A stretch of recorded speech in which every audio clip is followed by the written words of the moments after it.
dos Santos. Antes aprovecho para decir que el doctor Diego Morales y Juan Albornoz, por motivos personales, no pudieron asistir a la jornada. Doctor Ramiro dos Santos Freire, defensor oficial del Fuero Contencioso Administrativo y Tributario de la Ciudad de Buenos Aires. Profesor de Derecho Tributario y Finanzas Públicas en la Universidad de Buenos Aires y la Universidad de Salvador. Moderadora, doctora Anabela Díaz. Abogada por la Universidad de Buenos Aires, especialista en abogacía del Estado por la Escuela del Cuerpo de Abogados del Estado de la Procuración del Tesoro de la Nación. Actualmente gerente operativo legal de la Secretaría de Gestión Comunal y Atención Ciudadana de la Ciudad Autónoma de Buenos Aires.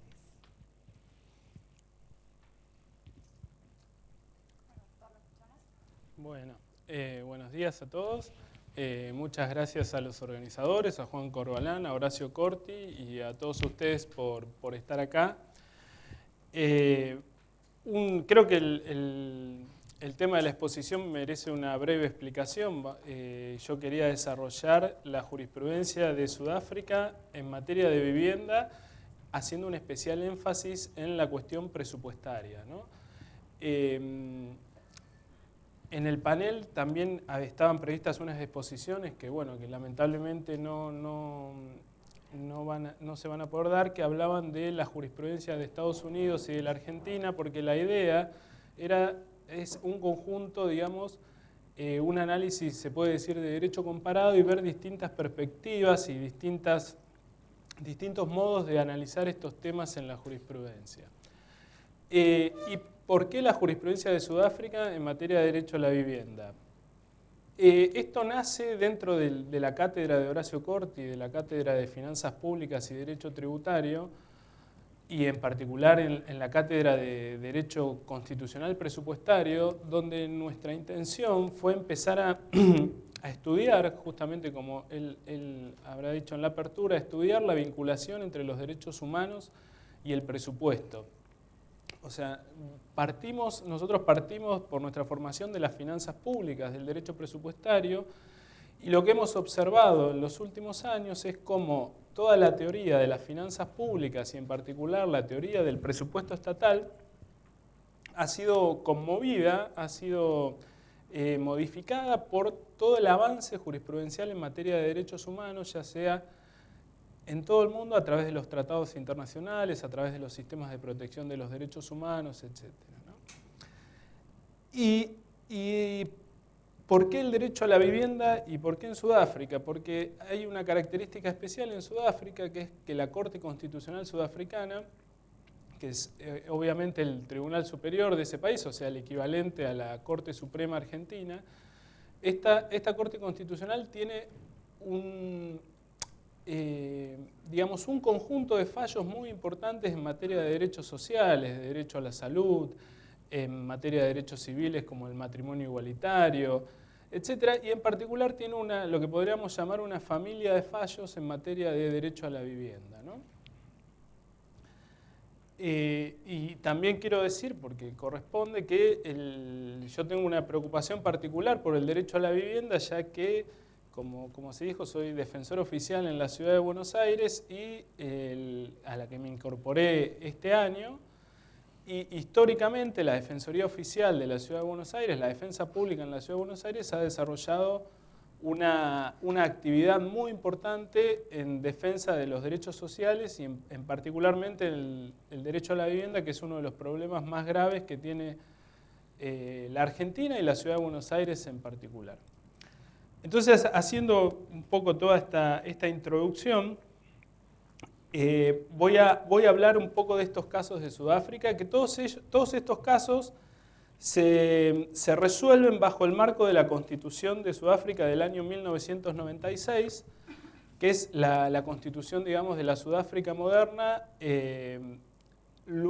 con el fin de la segregación racial y el término del sistema de apartheid en Sudáfrica, ¿no? La Constitución de 1996, una constitución moderna, de avanzada, que, entre otras cosas, tiene un capítulo de derechos, lo que sería un Bill of Rights, en toda la primera parte de la Constitución, ¿no?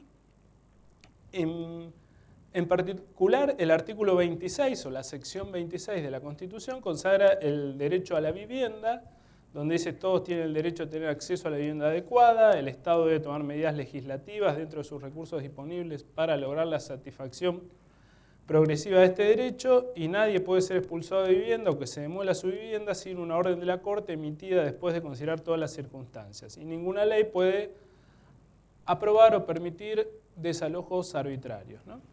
Por supuesto que esto es una traducción que hago yo, ya que el texto original es en inglés, ¿no?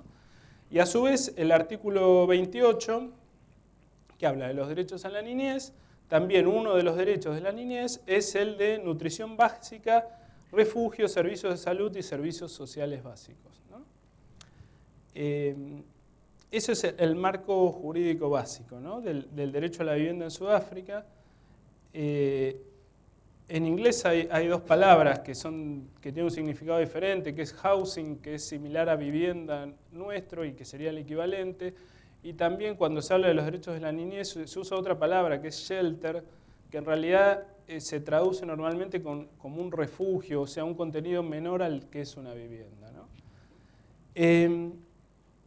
Dentro de este marco, y en base a la Constitución del 96, en el año 2000, está el fallo madre, digamos, el fallo principal, que es el fallo Grootboom, Irene Grootboom. ¿Cuál es básicamente los hechos de Irene Grootboom? Que son hechos que pueden ser iguales a los que tenemos aquí en Argentina o en muchos lugares del mundo. Un conjunto de 900 personas viviendo en una situación de absoluta pobreza, que a su vez habían sido desalojados por la fuerza de otro lugar, que ocupan un campo de deportes municipal, ocupan un lugar público, digamos, y se instalan ahí con sus viviendas muy precarias, según lo que uno puede leer del caso, viviendas, láminas de plástico, o sea, sin agua, sin luz, lo que ustedes se pueden imaginar. Y eso inició todo un proceso judicial que pasó por diversas instancias dentro del sistema judicial hasta la resolución del caso en el año 2000 por la Corte Constitucional, donde la Corte Constitucional finalmente hizo lugar a la acción y al hacer lugar a la acción dijo que el Estado sudafricano no había respetado el derecho a la vivienda en los términos del artículo 26 de la Constitución. O sea, que había habido una violación del derecho a la vivienda, ya que el Estado no había cumplido con sus obligaciones constitucionales de manera razonable. Esta sentencia, por un lado, ha sido celebrada en todo el mundo por todos los activistas del derecho a la vivienda, por todos los estudiosos del derecho a la vivienda, ha sido celebrada como una sentencia de avanzada de un tribunal superior que reconoce la vigencia operativa del derecho a la vivienda. En un caso de gran relevancia que involucraba a un gran número de personas, un grupo de 900 personas. Por otro lado, lo que también hay que señalar es que la sentencia, en cierto modo, tuvo un carácter declarativo en la medida que no ordenó ninguna medida concreta para dar la satisfacción de este derecho a la vivienda y en los hechos, por la información que existe, la situación de estas personas no mejoró demasiado, incluso con la sentencia, ¿no? Ahora, un poco para centrar en el caso, ¿qué análisis hizo la Corte Constitucional de las cuestiones presupuestarias, de las cuestiones, digamos, de cuáles son los recursos públicos que el Estado debe destinar para la satisfacción de los derechos sociales? Primera cuestión es la discusión que existe también aquí en la Argentina. En la Argentina existe esta vieja discusión sobre la justiciabilidad de los derechos sociales, sobre si los derechos sociales son operativos, son programáticos, etcétera, etcétera. Primero, la Corte dijo que, en cuanto a la justiciabilidad, estos derechos son pasibles de control constitucional. Y que si bien muchos de los derechos civiles y políticos asegurados por la Constitución tienen implicaciones presupuestarias, esto no compromete su justiciabilidad, ¿no? Y dice que como mínimo los derechos socioeconómicos deben ser protegidos negativamente de la invasión ilegítima. Esto de la justiciabilidad de los derechos sociales, además, había sido discutido en Sudáfrica en el mismo proceso constitucional. O sea que en Sudáfrica existió una constitución provisoria del año 1993 y la constitución definitiva del año 1996, y en ese interín se hizo un proceso de certificación que fue dirigido por la misma Corte Constitucional. Es decir, que la Corte Constitucional tuvo un rol constituyente también en Sudáfrica, ¿no? Y reconoce la justiciabilidad de los derechos sociales.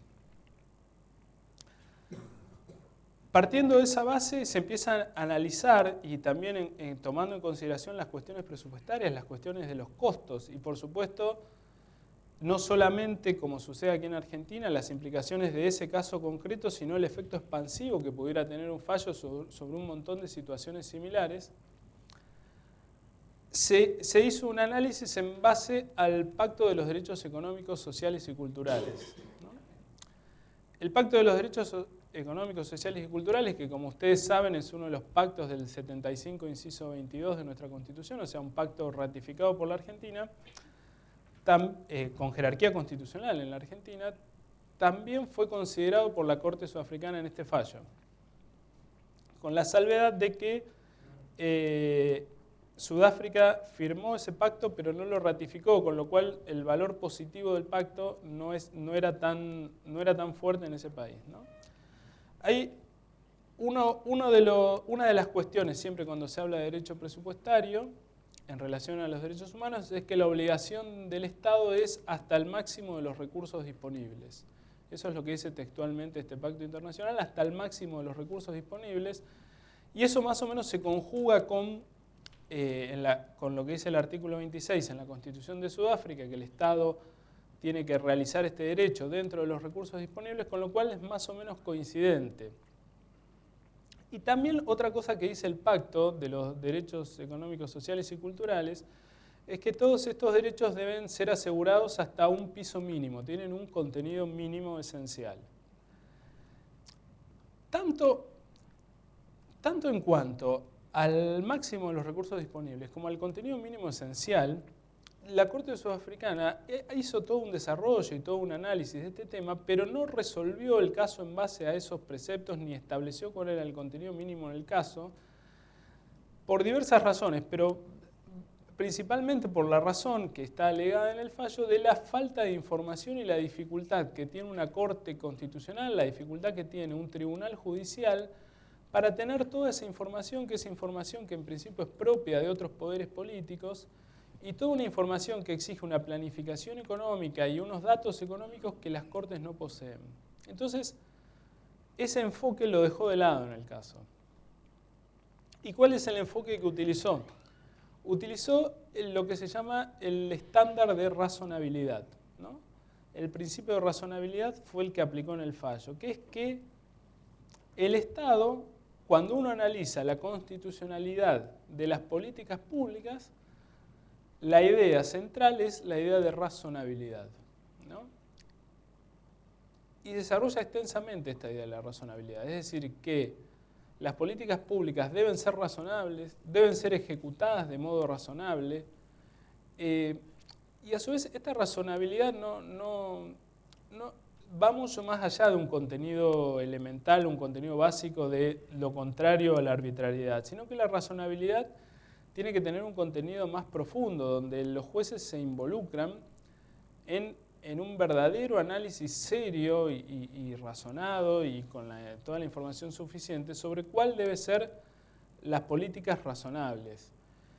En Sudáfrica, por su historia, y eso es algo que yo creo que se podría trasladar a la Argentina, en el mismo texto constitucional se reconoce que todas las desigualdades sociales, las desigualdades en materia de vivienda, de salud, de educación, no son una situación dada, sino que son el legado, son el resultado del colonialismo, la discriminación racial, la segregación, O sea, son el resultado de todo un sistema económico y político que llevó a esa situación. Es decir, es necesario cuando tanto en Sudáfrica, en Argentina o en cualquier país, tener en consideración que estas cuestiones sociales tienen un trasfondo histórico en su constitución, ¿no? Y que es una obligación moral satisfacer estos derechos cuando se trata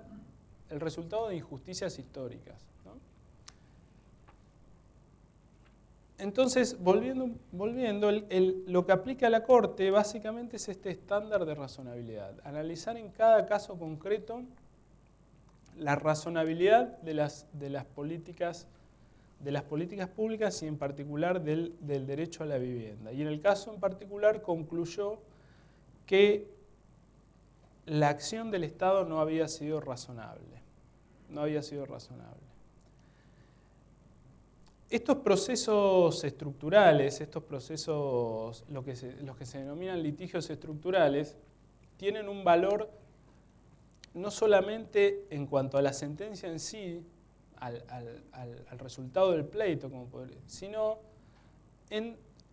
creo que tienen un valor en cuanto al proceso en sí mismo. Y si uno ve los antecedentes de este caso, ve que el caso involucró la participación de asociaciones civiles, la participación de amicus curiae, movilización de las personas involucradas. Es decir, que estos casos estructurales sobre derechos sociales, más allá de la sentencia en sí, muchas veces sirven para hacer visibles estos problemas, poner en la agenda pública estos problemas, visibilizarlos y así lograr una solución, ¿no?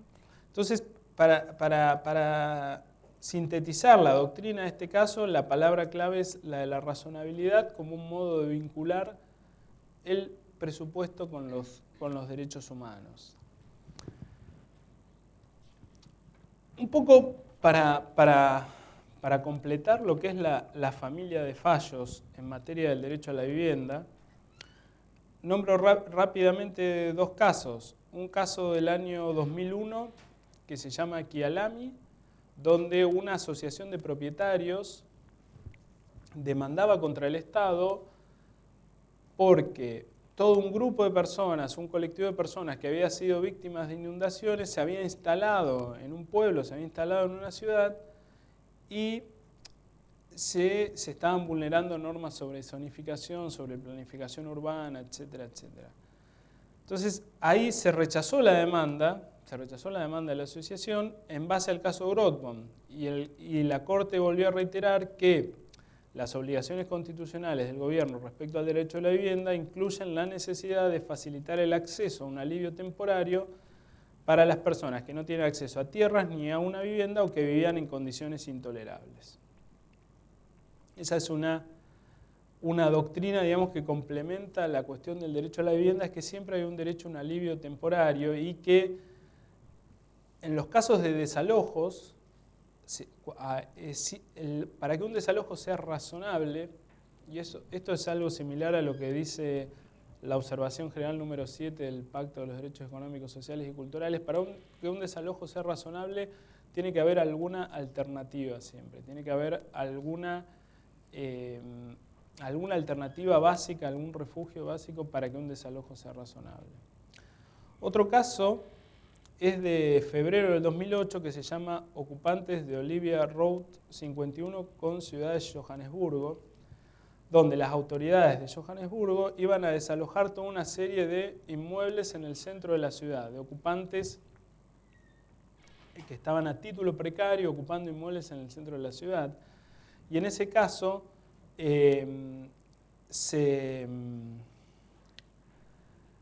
se realizaron toda una serie de audiencias y justamente a lo que se llegó fue un acuerdo conciliatorio bajo la órbita de la Corte Constitucional,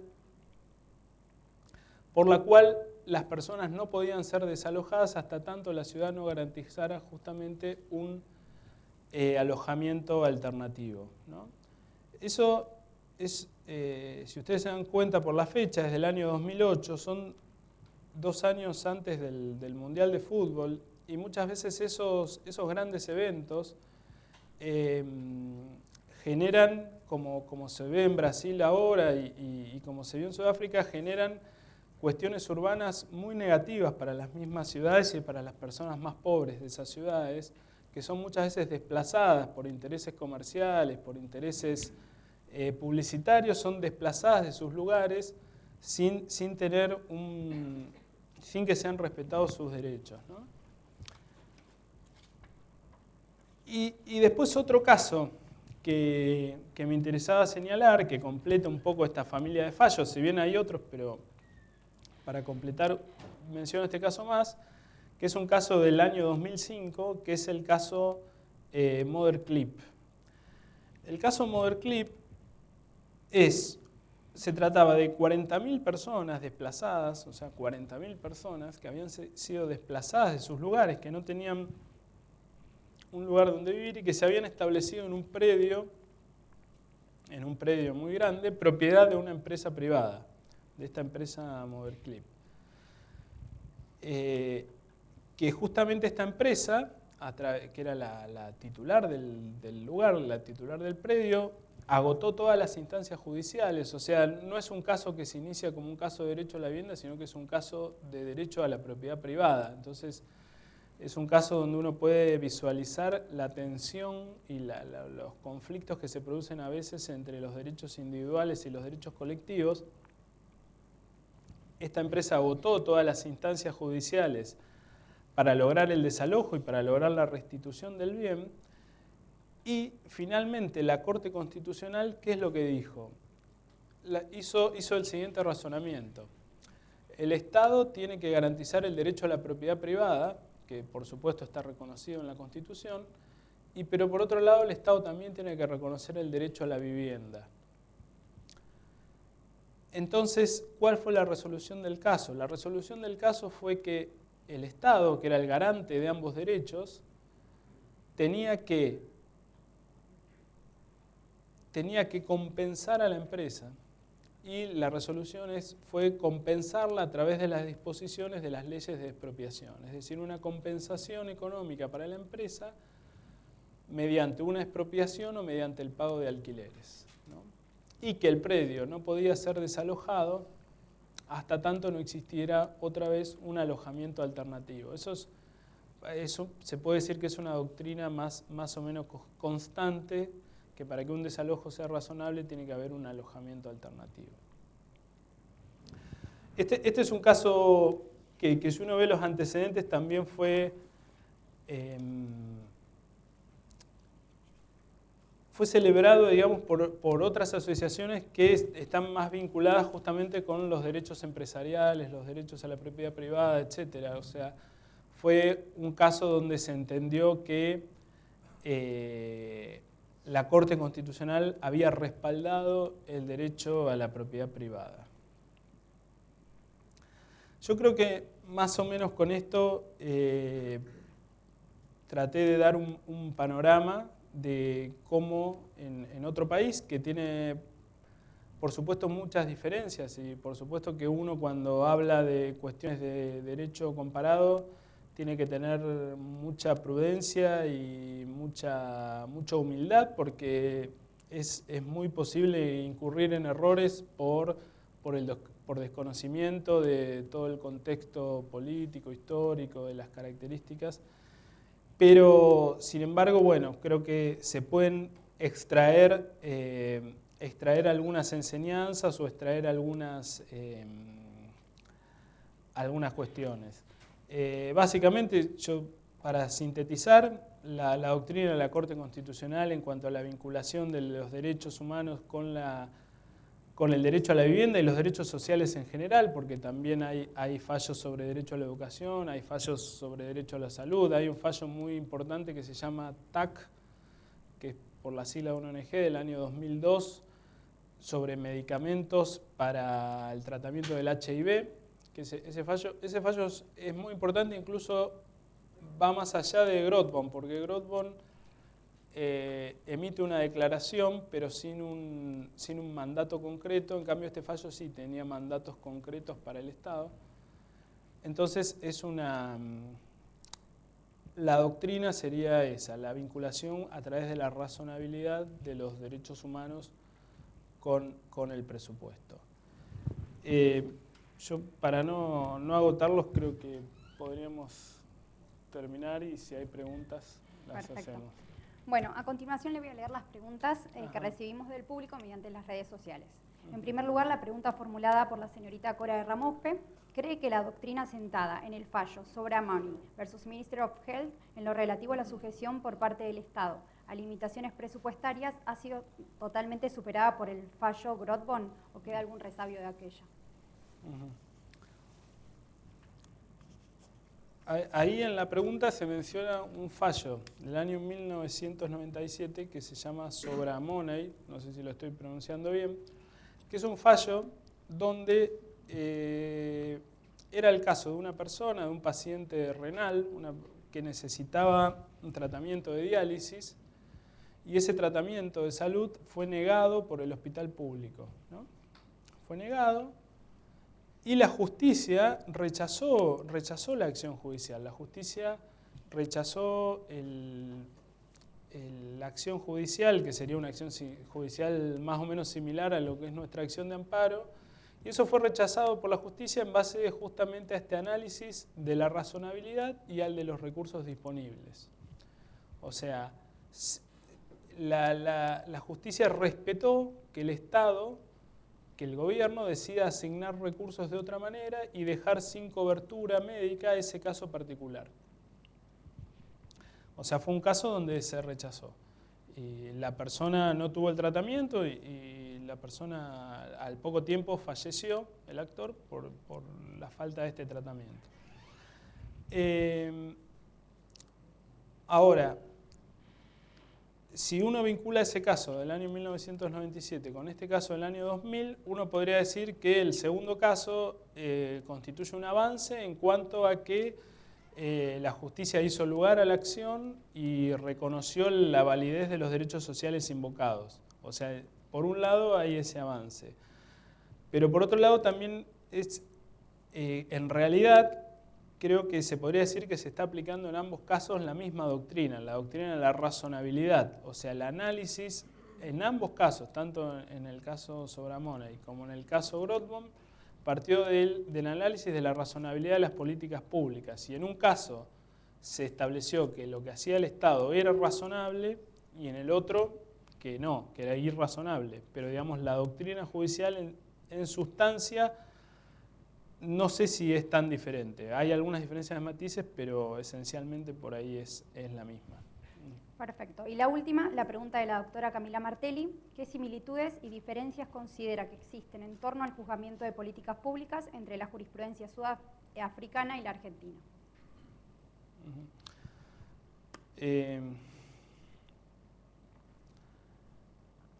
Bueno, por un lado, podría decir que esta idea de la razonabilidad que aplica la jurisprudencia sudafricana para analizar la vinculación de derechos humanos y presupuesto, también ha sido aplicada por los tribunales argentinos.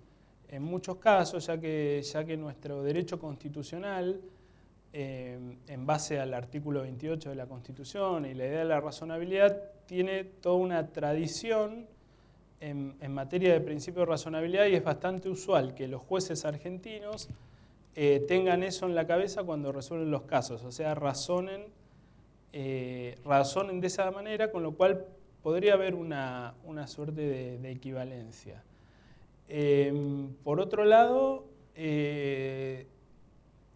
sí marcaría una diferencia que es por lo menos cuantitativa, que es que si uno ve en la Corte Sudafricana tiene toda una serie de fallos, tiene 7, 8 fallos de derecho a la vivienda, tiene fallos que reconocen el derecho a la salud, tiene casos, y no solamente es el fallo en sí, sino que la Corte Constitucional se involucró en toda una serie de procesos judiciales y audiencias públicas, etcétera, etcétera. Y en cambio, la Corte Suprema Argentina, si bien ha tenido, por ejemplo, ha tenido un fallo sobre derecho a la vivienda o se ha involucrado en algunas cuestiones, consideraría que tiene pendiente muchas tareas en la agenda de los derechos sociales y que es, en cierto modo se podría decir que está en deuda en cuanto a la consideración de los derechos sociales, habida cuenta de la gravedad que tienen las cuestiones sociales en nuestro país. Bueno, muchas gracias. Damos por finalizado el segundo panel.